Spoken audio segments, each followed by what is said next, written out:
Gusto ka na ng Diyos na kunin, ba't ka naman matatakot? Yan po. Pero natural po sa taong natatakot siya sa kamatayan. Pero pag nataliman tayo ng pag-ibig, pagmamahal sa Diyos at saka sa kapwa, hindi ka matatakot mamatay. Tanyo po ako, hindi ako takot. Alam niyo ko kung takot ako, hindi na ako magsasalita.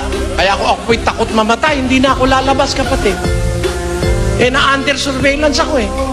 Kaya masasabi natin, hindi tayo dapat matakot mamatay kung wala tayong ginagawang masama. Ang masama, gumagawa ka ng masama, pag doon ka namatay, ay kawawa ka po dahil pagdating ng araw ng paghuhukom, pananagutan mo sa Diyos yung masamang ginawa mo.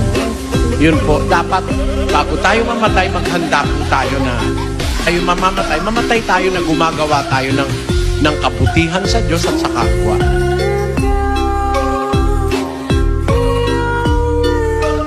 Gusto ka na ng Diyos na